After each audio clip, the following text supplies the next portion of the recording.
Harkafune kabajamtoota daawwattoota MN Odusaati kana sinetema aan Abdusalaam Hasan. Qaamoleen nageenyaa miseensotaa fi deeggartoota keenya kutaalee Oromiyaa garaagaraa keessa jumlaan hidhaa jiru jedhu Adda Bilisummaa Oromoo fi KFO'n. Kun sochii siyaasaa keenya danquuf kan kaayyeffate fakkaata jedhan qondaalonni paartilee lamaanii OMN dubbise. Dhimma kana booddee filannootti irra deddeebiin beeksisaa turanillee formaatni argamen jiru jedhan. Komishinii Poolisaa Oromiyaa dhimma kanarratti dubbisuuf yaalullee komishinicha argachuu hin dandeenye. Abrahaam Birru. Sochii siyaasaa nuti goonu hordofee deeggartoonni fi miseensonni keenya kutaalee Oromiyaa hedduu keessatti jumlaan hidhamaa jiru jedhu Addi Bilisummaa Oromoo fi Koongireesiin Federaalawaa Oromoo. Qondaalonni paartilee lamaanii OMN itti bilbilaan akka himanitti magaalotaa fi aanaalee hedduu keessatti qindeessitoota irraa kaasee namni hedduun ajaja mana murtii malee poolisiidhaan hidhaatti guuramaa jira. Obbo Addisuu Bullaalaa waajjira Koongireesii Federaalawaa Oromootti itti gaafatamaa dhimma miidiyaati. Poolisiin qabee nama hidhaa, poolisiin kun ammoo qaama mootummaati. Mootummaatti miidhaa jira, qaama biraatiin kan raawwachaa jiru. Poolisii Oromiyaa jechuu keeti? Poolisii Oromiyaa ta'e kan godhaa jiru poolisii Oromiyaati.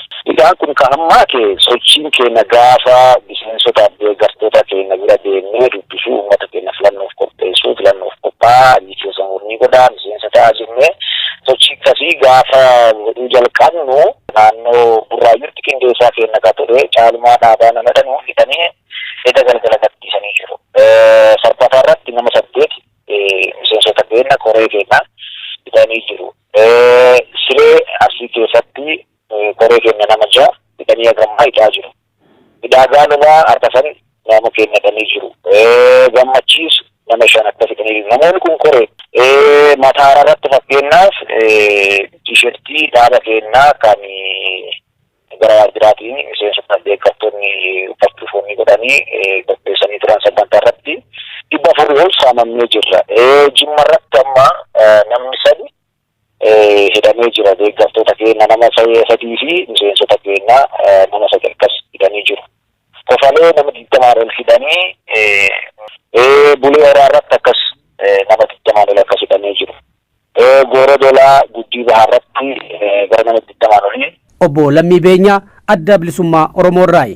Haga ammaatti namoonni jalaa hidhamanii Shawaa Lixaa keessatti nama 58 batamaadhaan jalaa hidhamee jira. Isaan kana keessaa aanaa Calliyaa irratti nama 6, Baakoo irratti nama 4, Gincii irratti nama 5, aanaa Cobii irratti nama 2, Addaa Bargaa irratti nama 12, Ejjee irratti nama 17, Abuuna Gindaw irratti nama 7. Akkuma kana immoo aanaa Jalduu irratti immoo barsiisota keenya isaan nama 5 hidhamee jira jechuudha. Akkuma kana godina Warroo Guduruu Wallaggaa keessatti immoo nama 17 gidduu kana hidhamanii jiru. Isaan keessaa Amuruutti aanaa Amuruu nama 13, Abbayyaa Coommanitti immoo nama 4 hidhamee jira jechuudha. Godina addaa kanatti immoo yeroo deebinu magaalaa Sabbataa keessatti guyyaa kaleessaa qofa gara nama 50 hanga 60 hidhamee. Isaan kana keessaa maanguddoota waajjira Adda Bilisummaa Oromoo irra eebbisan irratti dhufanii waltajjii eebbisan Caalaa Sardaatii fi Taslumaa Biqilaa akkuma kanas immoo hangaasaa Garasoo kan jedhaman maanguddoonni kan keessatti argamanidha jechuudha. Deeggartoonni keenya miseensonni keenya hedduun bakka isaatii hidhamanii jiru.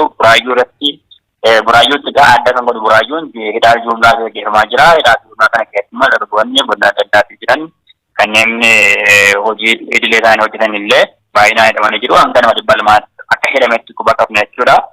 Isaan kana keessaa dabballeen waajjira Adda Bilisummaa Oromoo kan magaalaa Buraayyuu Hiikaa Bulchaa kan jedhamu hidhamee jira. Akkuma kanas Malkaamuu Gammachuu warra hidhaman kana keessa jiru jechuudha. Akkuma kana Laga Xaafootti immoo namoota 24 hidhamee jira. Isaan kunis miseensotaa fi deeggartoota keenyadha. Godina Sulultaatti gara nama 9 hanga nama 10 hidhamee jira. Shawaa Kaabaatti nama 13 hidhamee jira. Godina Jimmaa keessatti gara nama 27 hidhamee, Beddellee irratti gara nama 15, akkuma kana immoo godina Lubbaa Booraatti immoo namni 39. Gidduuma kana godina Gujii Lixaa keessatti nama 24 hidhamanii jiru. Godina keessatti tokko kana hidhamee jira jechuudha.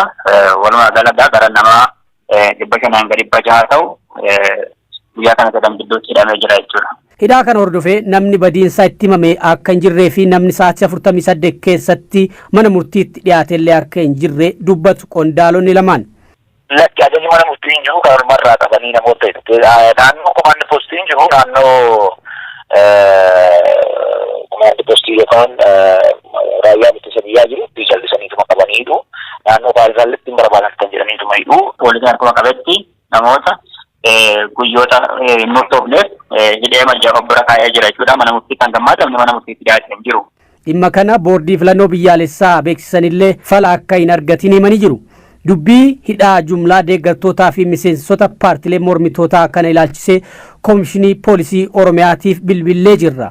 Koomishinar Araarsaa Mardaasaa waltajjii irra jiraachuu nutti hime namni bilbila isaanii kaase.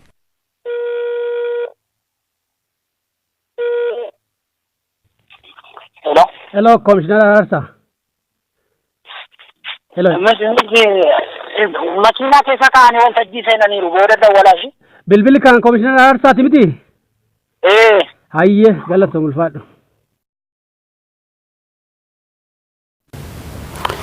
Rogeessi miidiyaa hawaasaa Injiinar Darajjee Beegii magaalaa Bishooftuutti hidhamuun dhagahame. Dubbimaan waajjira damee biltsignaa paartii Oromiyaa keessa obbo Taayyee Danda'a konkolaataan kocabee mallaqni birrii miliyoona 2 jalaa fudhatame jedhanii maqaa Injiinar Darajjee Beegiidhaa turan. Dhimma kana ilaalchisuun obbo Taayyee Danda'aatti bilbilee dubbifnee jirra. Mallasaa Dirribsaatu dubbise. Maalna dubbiftarree poolisii wajjin dubbadhaa malee yakka annaati irratti ana dubbistu. Akkaataa maallaqni kun itti badeeffatame jettanii gar keessan irraa qulqulleeffanna jenneeti. Poolisiin qabatee jira, poolisii wajjin dubbadhaa hattuunis qabamee jira jedhani. Kana gubbaarratti waa'ee maallaqa sana maallaqa atamu birri miliyoona 2tu haa ta'ettani. Dhiisi kan. Waanuma kalee BBC irratti yaada kennisan sana irratti waan tokko sin gaafachuu barbaadneeti. Miidiyaa 100 namni irra deddeebi'eetuma kennaa 100 maal jettanii isin akka hojii miidiyaa isin hin galle moo akka lakki kabii miidiyaa biyya kana keessa jiru kanuma kennaa oolla 100 irratti osoo galoo kudhan. Ijoon dhimma kana gubbaarratti odeeffannoo jechuun amma fakkeenyaaf odeeffannoo kennineerra BBCdhaan kennineerra kanaa achi immoo dubbichi eessa akka ka'e poolisiin qorachaa jira. Birrii miliyoona 2 kan achirratti jedhame birrii miliyoona 2 kana duugoo kafaluuf kan jedhu nuti BBC irraa dhageenye. Achumarratti jedhamee jira onni suni. Namni miidiyaa sitti maa jira bar bona dagana hubataan jiru. Hubataan jira namni danuuni. Yoona hubattee dhimma tokko irratti namni tokko miidiyaa tokkoof ibsa kenna. Miidiyaan biyya keessa jiru 150 soo ta'e 1000 soo ta'e hundumtuu kophaa dhufee yoo gaafate hin danda'a akkasitti kenne. Isin qondaala mootummaa irratti wantoota odeeffannoo kennu uummanni waan qulqulleeffachuu qaba. Fakkeenyaaf waan qulqulleeffne jira. Birri miliyoona 2tu badee jedhame. Birri miliyoona 2 obbo Taayyeen PR'dha moo kaashaadha waan jedhu namni hedduun marsaa hawaasaa irratti gaafataa ture. Akkamitti maallaqni kun harka keessan ibsamee jira. Kiyyaa miti. Waardiyyaa waan jedhaniif kiisii keessa kaawwatanii hogaalaa kanaa bananii fudhatanii kiyyaa miti birrii anaa miti qabatee deemu. Immoo ijoollee faayinaansitii waardiyyaa waan jedhaniif achi kaa'atanii kaffaluuf deemaa turanii kiliirnu wanni achirratti kaa'an. Maallaqni kun abbaanat immoo hin jenne maal gaafattanii isin kan. Amma nuti qaama haatee dhiisee nuti kana keessatti hin beenu kana mana murtii gargar baasa kana keessatti wal qabatee obbo Taayyeen amma maallaqa birrii miliyoona 2 kana konkolaataa keessa kaa'anii deemuun kun akkamitti ta'e kan jedhu shakkii uummanni kaasaa jiran kanarratti maal jettu? Uummanni maal kaase malee? Uummata nama meeqa gaafattee kanatti kaasan? Namni hedduun uummata aseettu kun nama meeqa? Namni hedduun moo akkanumaan achuma keessa jechanii barreessitanii gabbaatanii uummanni akkana jedhetan? Lakki gar keessanii qulqulleessu. Uummanni kamiree nama meeqa gaafattaniiti nama 3 moo 4 uummata. Uummata itti himtu kun. Marsa hawaasaa gubbaa irratti namoonni gaafiilee akkanaa kaasu. Gaafiileen akkanaa kan immoo akka aangawa mootummaa tokkotti ifa ta'utu irra jiraata. Kanaaf kan isin gaafataa jiru. Marsaan gaazexeessaan bari wannoo marsaa hawaasaa irraa miti anaa ta'u. Amma kallattiidhumaan gaafilee isin gaafanne nu deebiftan gaafileedhuma amma waan gaafii na gaafatan deebisee jira yoo fannoo barbaadan ta'e isa BBC fi kennitanii poolisii wajjin deematti qorata. OMN akkamitti ta'ee ka jiru. OMN irratti immoo nuti gama kan keenyaan BBC'n akka BBC isin gaafatan nuti immoo akka OMN isin gaafachuuf barbaanna dhimma kana gubbaa irratti. Ayyee kana achi poolisii bira dhagaa nu amma hojii siin qabna. Abbaana ta'e ate jedhe atu argite quba qabdu. Yaadan ministirii baase jedhe na bira ga'ee qimshaadhaa fi waan tokko tokko kunooti dhaggeeffadha haga guddaa fi nutti jedhe isinitti hime quba qabdu. Dhageechan. Kana seeraal maal inni wanni toora kanatti namni barbaadu. Annee jirra jedhe hanni geerarsa ta'e biyya kanatti gootummaa ta'e hojii gootummaa ta'e hatuun. Kana faamaan gaafatin isin akkamitti namni hatee geeraramaan jennu. Yoo miidiyaa taatan. Nuti kallattii lachaniyyuu ni gaafanna kallattii. Kana gaafattanii mee amma kana gaafattanii. Qaama lachanii. Amma ana dhiisiti. Biyya olaantummaan seeraa itti cabee namni hate jedhee waan kanaan dhaadatu. Mee ati akkamittiin gaafatin kan. Nuti qaama lachaniitu hin gaafannu. Nuti qaama lachanii. Maan gaafatee dura. Jechuun olaantummaa seeratiif maal yaaddayin kanati.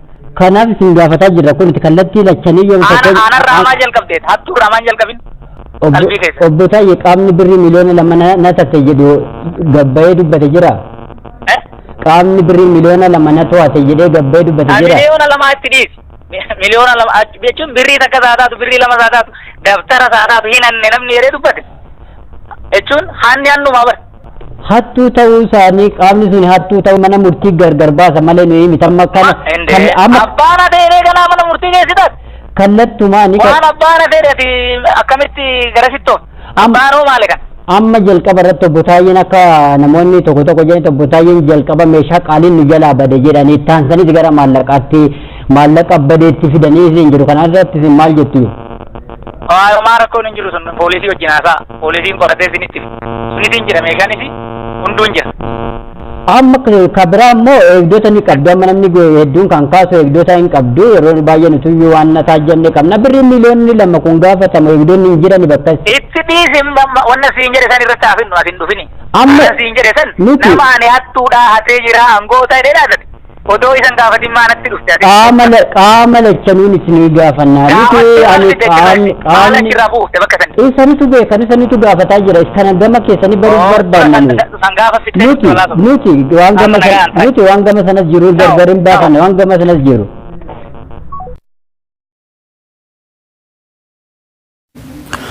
obbo Taayyeen gaaffiiwwan biroo dhimmicha waliin wal qabatan otoo gaafataa jiru bilbila kan duratti cufan. Injinar Darajjee Beegee hidhamuun dura gaaffii fi deebii BBC waliin taasisaniin ergaan yaadannoo obbo Taayyee Danda'a jalaa fudhatamuu maxxanse akkuma nama kamuu karaa ergaa keessatti natti argamee jiran. Dhimma kana irratti qajeelcha poolisii magaalaa Bishooftuu dubbisuuf yaaliin taasifne hin milkoofne. Hoogganaa ittisa yakkaa magaalattii Komaander Nuguseef bilbilee jennaan akkana nuun jedhan. Komaander Nugusee. Nagaa jirtu? Akkam jirtu? Mallasa Dirribsaan an jedhanii Oromiyaa Miidiyaa Neetwork irraan isin bilbila. Oromiyaa Miidiyaa Neetwork irraan isin bilbilaa jira. Hoogganaa poolisii magaalaa Bishooftuuti isin. Gaheen keessan maal achi keessatti bilbila isaanii isaan dubbisaa nuu kennani. Ani ittisa yakka.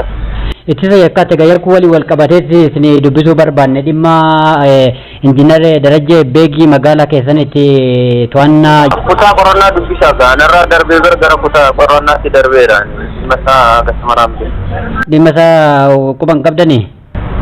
Ani ittisa yakka malee qorannaa akkami? Qorannaa yakkaatti feenyi dubbisnu bilbila isaanii nuu kennuu dandeessu laata? Eessi qoosiifan barbaada? Bilbila ittuma cufeenyaa barbaada isiniin eegaa jira. Komaander Nugusee. Nagaa jirtu? Erga seera deddeebiin itti bilbilus bilbila nuuf hin kaafne. Rogeeyyiin siyaasaa biroo OMN'f dhimmicha irratti yaada isaanii kennan immoo kaayyoon Injinar Darajjee Beegii hidhuu kaayyoo siyaasaatti jedhan. Anas ta'ee Darajjee afaan qabsiisuuf fayyaalaa turan feesbuukii keenya yeroo lamaatti cufanii nurratti cufuudhaan afaan nu qabsiisuuf yaalii gochaa jiran. Amma immoo qaamaan doorsisuudhaan hidhuudhaan gara kanatti ganchan. dhimma siyaasaa bilisiginnaa maaf hin deeggarree maaf mormituu kan jedhu irraan kan ka'eedhaan kan akkanatti namanani. Filannoo bara akkanaa guduunfaa qabsoo Oromooti jiran namoonni OMN fi yaada isaanii kennan. Jiraatota naannoo Oromiyaa gidduudhaa kanneen OMN fi yaada isaanii bilbilaan kennan uummanni filannoo kanaaf qophii barbaachisaa maraa gamanuma xumuruu qabaa jedhanii jiru. Shamsiyaan Ashuutu dubbise.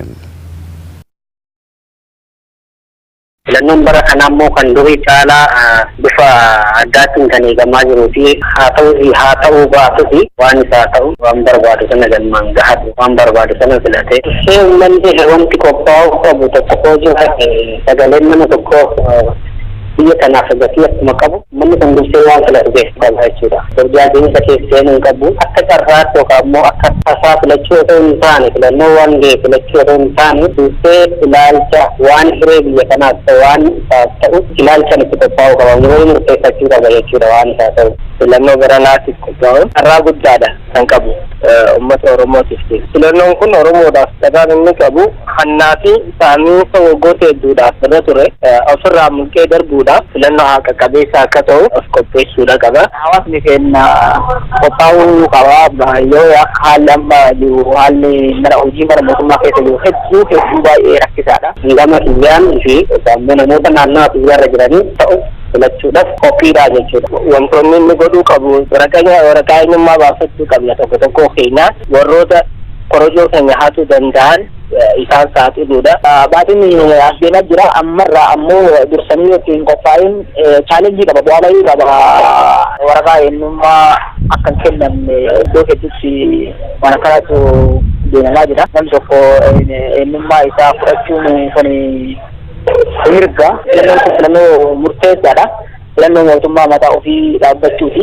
Hawaasni keenya kan ammoo waan kana hir'isuuf jecha ammarraa yeroo ammaatti yeroo itti qophaa'an bakka hunda namni hundi bifa guutuu ta'ee bifa wal fakkaatuun waraqaa eenyummaa ofii kan haaromfatee hin qabne ammoo baafatee qophaa'ee filannoo irratti hiree ofii murteeffachuu danda'a waan jedhu qaba. Hawaasni keenya ammoo kana irratti qophaa'uu qaba jabaatee. Filannoon kun darbuun yookaan dheeressuun carraa uummata Oromoo dabarsuu yookaan dheeressuudha. Akka akkas hin taaneef immoo murtii hidhachuudhaan filannoon kun akka achi hin dheeraanne namoota barbaannu filannoo kanarratti keessa gara barbaachisuun godhamuu qabu hunda godhuudhaan filannoon kan akka achi hin dabarsine godhuun nurraa eegama yaada jedhuun qaba. Dhaabbilee siyaasaa keenyaa fi wanti jedhu hoo qabaate uummatatti gadi bu'anii burjaajiinsa keessaa akka seenu uummanni karaa isaa ta'uu fi nagammoo akka bifa waliin haasoo qabuun bifa walirratti paartii kanaa tokko waan filatee fi kaan irratti ololuu otoo hin taane paartiin Oromoo ija tokkoon ilaalame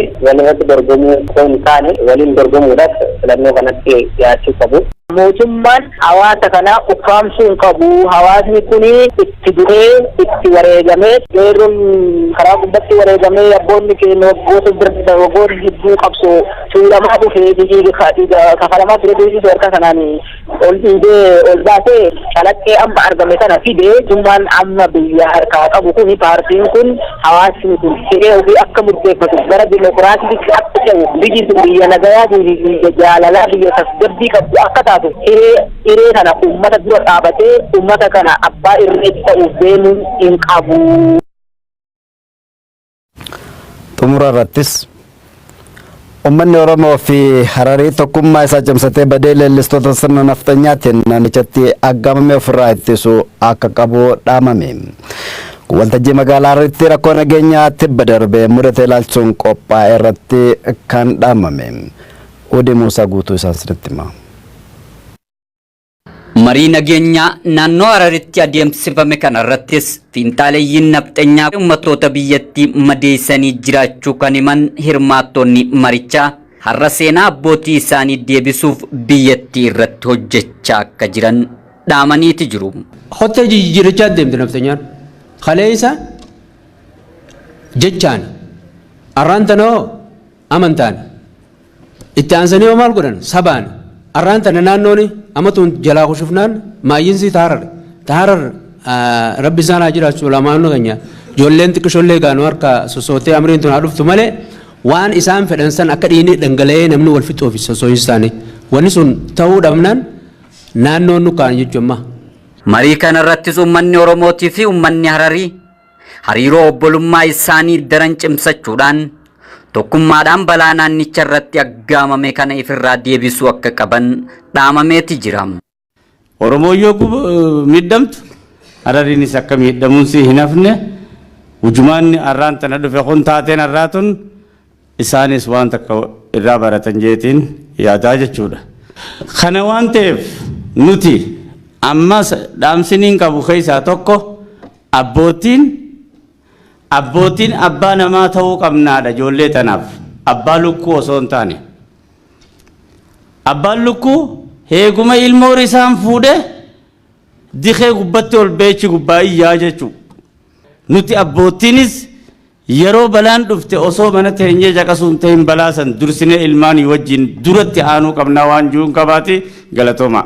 Gama biraatiin marii kana gubbatti aktiivistootaaf xiinxaleeyyiin nafxeenyaa biyyattii tana hokkara keessa galchuudhaaf gama hundaan jibbaa fi lola labsaa akka jiranis hirmaattonni marichaa dubbataniiti jiru.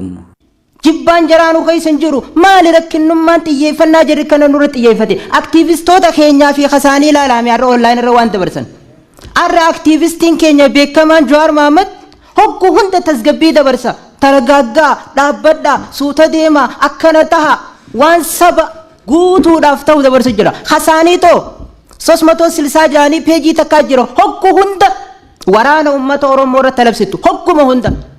Amma dhiyootan ammoo akka waan qaawaa harkataniititti Oromummaa godinaan adda qooduudhaaf Abiyyi waan jimmatee fi jibbame Jawaar waan wannatee fi Hawwaan wannatee fi ammaan tana xiqqayyoo Abiyyi gama isaanii godhanii addaan kifilee harkanne jaanii gama kana seenanii jiran laa. Dhumarrattis uummanni Oromoo shira amantaa fi kutaan isa diiguuf aggaamame kana tokkummaan irraan akka qabu hirmaattonni marichaa dhaamaniiti jiru.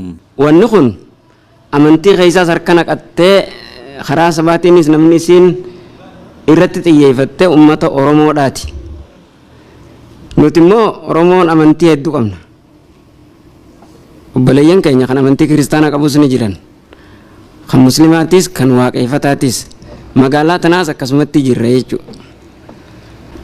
Tantana daranii yaanni isaanii hafuudhaatu mala fuulduraafis. Kanaafuu nuti obboleeyyan keenya kan amantii biraa hordofaniis wanni kun eenyuuf deemtii garam deemtii if ilaalanii obboleeyyan keenya kan kiristaana kan magaalaa tanaatiis akkuma Oromiyaadhaatti jechuudha. Gara tokkummaa uummata Oromoodhaan nu deebi'uu qabanii kan jiru barbaadeeti nutis jaaramuu qabna. Guyyaa tokko akkanaa walitti dhufuu odoo hin ta'in jaaramnee wal dhageenyee qeeroo fi qarreen teenya hayyoonni keenya abbootiin gaddaa ulamaa'iin keenya hundinuu mariin keenya itti fufamuu qaba. Kabajamtoota daawwattoota OMN oduun isaatii kanaa kan hanga ammaa ture sagantaaleen OMN afanitti dhufuu daawwadha.